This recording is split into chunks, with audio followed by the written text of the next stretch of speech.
This is News Today with WDW News Today. I'm Eric Morton of WDWNT.com. Please like this video, subscribe, and hit the notifications bell to make sure that you never miss the latest from Disney theme parks all around the world. Here now is the news for July 10th. 2024. First off, I am wearing our Tip Top Club shirt. You've seen these if you watch the show for any length of time. We have some of these still available. So if you're interested, please go to wwnt.shop and you can pick these up. They're very comfortable. It's just lightweight, stretchy material. I like it a lot. And yeah, you can help us out. And this helps us bring content to you every day. The Country Bear Musical Jamboree debuts on July 17th at Magic Kingdom, but thanks to a preview, we got to check out the full experience today for you. If you don't want spoilers, scroll forward because, well, there's going to be a lot of spoilers in here. I went to this and saw it all, and we're going to run down most of the highlights for you. First of all, we met some of the characters out front in new outfits. Those will debut on the 17th. As far as we know, the meet and greet is not going to be available for regular guests until the 17th. They had these special on just for us. I could be wrong, you never know, but that's what we were told. Big Al now wears a pale tan hat and a red vest with gold embroidery. Big Al's new outfit is probably the most similar to his old look, which also included a lightly colored hat and a plain red-orange vest. We have a photo of Big Al from a few years ago, maybe for comparison. Wendell now wears a brown cowboy hat, a purple bandana, and a leather vest. He previously wore a lighter brown hat and a blue bandana. The facade of Grizzly Hall is mostly the same. It's a lodge-like structure with antlers and a Grizzly Hall sign near the top. New Country Bear Musical Jamboree signage includes a large sign above the entrance. It's similar in style to the old Country Bear Jamboree sign. It's light brown with golden leafy designs. In addition to the new show's name, it features a tagline, "A wild and woolly good time." A wooden relief sculpture of 3 bears is at the top of the sign. There is almost exactly the same as the old relief, but with slightly updated details to reflect the bears' new costumes. Big Al is at the center with Zeke to his left and Zeb to the right. As guests enter Grizzly Hall, they pass a framed poster for Country Bear Musical Jamboree. It features red versions of the artwork on the first poster released. The names of the bears are listed and it states there are continuous shows. Another poster features quotes from critics about the show. "Don't hibernate on this one, go." That's from National Growl, of course. "A show the whole pack will love," the Grizzly Gazette said that. "It'll have you growling in the aisles," said Hibernation magazine.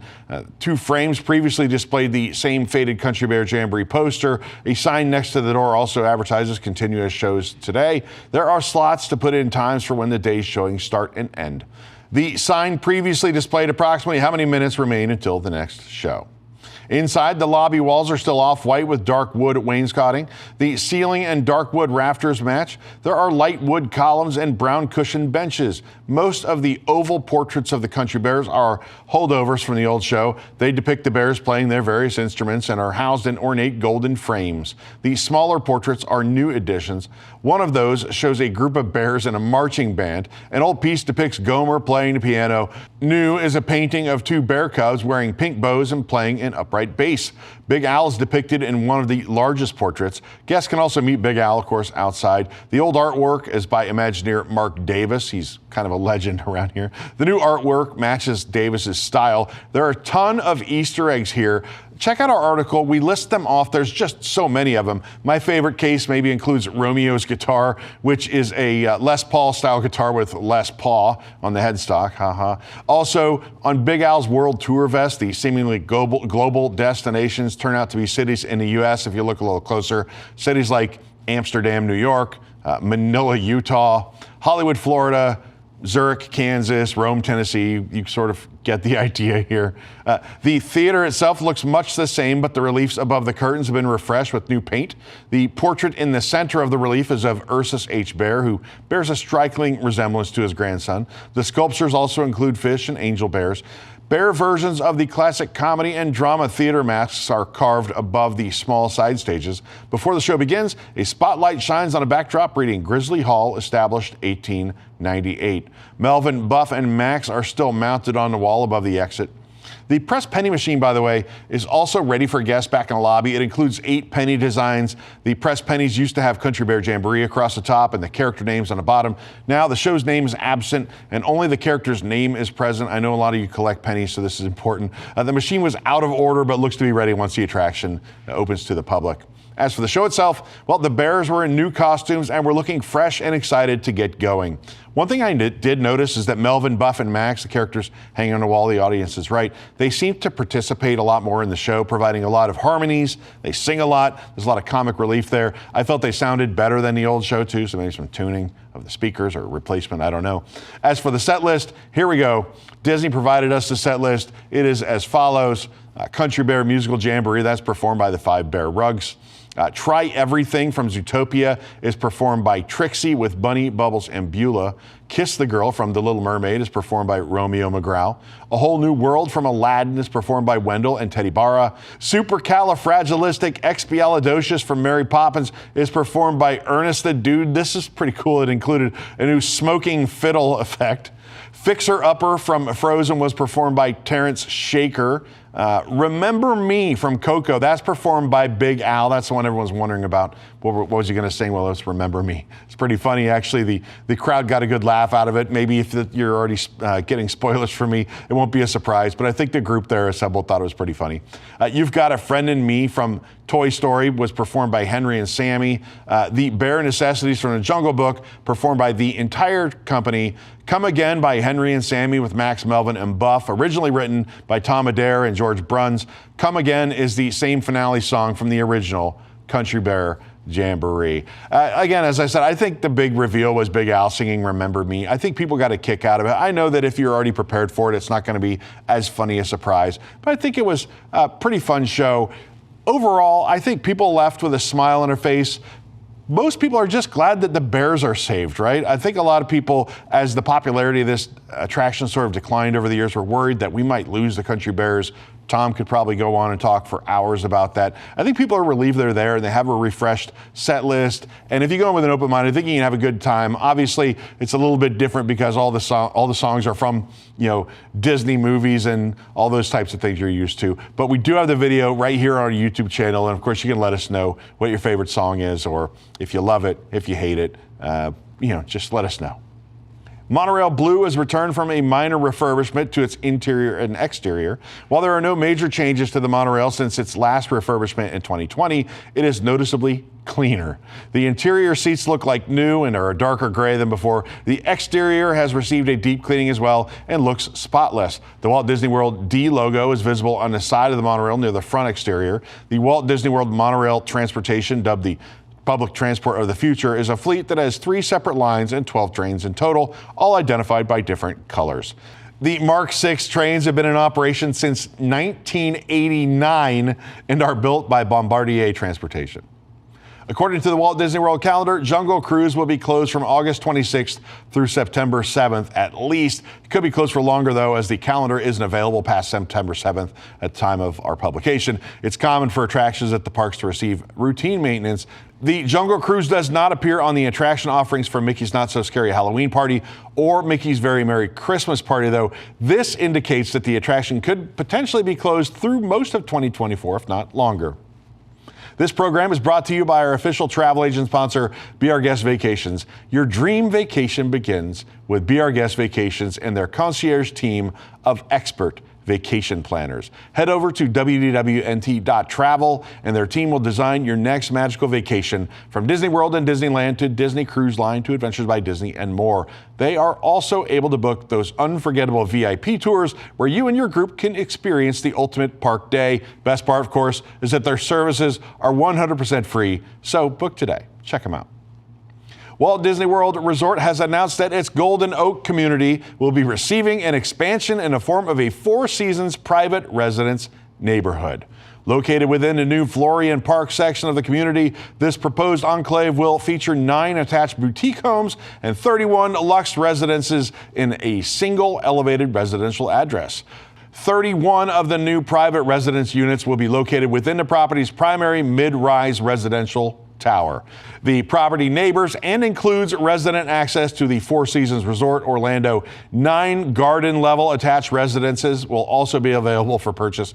Units are anticipated to start at only $5 million.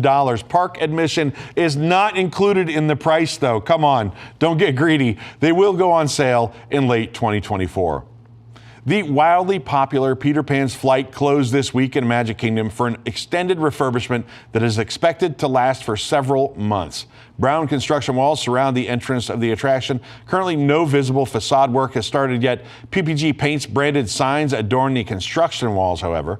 Each sign features a different quote from the 1953 film that the attraction is based on. The walls extend out to cover the attraction's queue. Despite the refurbishment, Peter Pan and Wendy could be found meeting guests in front of the Neverland Tribe mural. In 2022, a portion of the mural was changed from Indian Camp to Neverland Tribe, the first in a series of rumored changes to make the attraction more culturally sensitive for today's audiences. Walt Disney Parks blog has just released their plans for the 4th annual Dole Whip Day celebration happening at Disney Parks and Resorts around the world. The celebrations begin on July 18th and run through July 21st. In addition to the offerings provided at the various parks and resorts, Disney has released an exclusive pineapple upside down cake recipe that can be made right in the comfort of your own home. Dole Whip offerings will be available at all 4 Walt Disney World theme parks, Typhoon Lagoon, Disney Springs, and several of the resort hotels. There's an exhaustive list of list of Dole Whip treats on our site, including several at Aloha Isle and Magic Kingdom, Refreshment Outpost at Epcot, Tamu Tamu Refreshments at Disney's Animal Kingdom, multiple locations at Disney's Polynesian Village Resort and Disney's Contemporary Resort, Swirls on the Water at Disney Springs and at Snack Shack at Typhoon Lagoon. Disneyland Resort will also be getting in on the action with both favorite and limited time treats at the Tropical Hideaway and Tiki Juice Bar at Disneyland and Trader Sam's Enchanted Tiki Bar at the Disneyland Hotel. We're not done. Hong Kong Disneyland and Disneyland Paris will also be featuring one already available treat during the celebration, Jesse's Snack Roundup at Hong Kong Disneyland and Café de la Brousse at Disneyland Paris. For those pineapple fanatics who want all they can eat whip, the Disney Cruise Line is the place to be this year. Indulge in Dole Whip slushy style at the following locations across the Disney Cruise Line fleet: Frozone on the Disney Magic, Disney Dream and Disney Fantasy, Sully Sips on the Disney Wonder, Wheezy's Freezies on the Disney Wish. They'll also have offerings at Disney Lookout Key at Lighthouse Point. And if you're at Aulani out there in Hawaii, and I wish I was, who doesn't, there will be plenty of offerings there too. Dole Whips are going hard this year.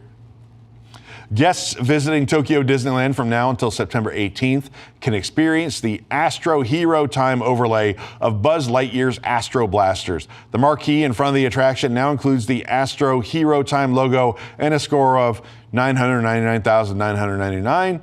Decals featuring Buzz Lightyear and 2 little green men have been added to the exterior of the building. These decals show a green rocket flying through the galaxy. A message below the characters tells guests to complete the mission.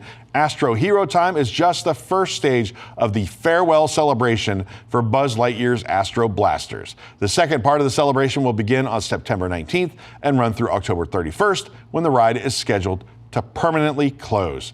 When the attraction does close, construction on a new Wreck-It Ralph shooting attraction will begin. The new ride is set to open in 2026. For the 3rd year in a row, Splash Mountain at Tokyo Disneyland has received an overlay that promises to get guests extra wet on the attraction. While the overlay was called Splash Mountain Get Wet Max the last 2 years, the new version called Splash Mountain Gets Soaked Max. Guests can experience this temporary addition to the attraction from July 2nd through September 18th. Multiple signs outside of the attraction warn guests that the wetter version is now operating. One of the more thorough signs outside the attraction reads, "You will get completely soaked. Please take care that your smartphone or other electronic devices do not get wet." Aside from guests getting wetter on the ride than usual, no other changes were announced for this overlay. Last year, Bear Fox and Bear Bear were featured on the on-ride photo. This photo overlay did not return this year.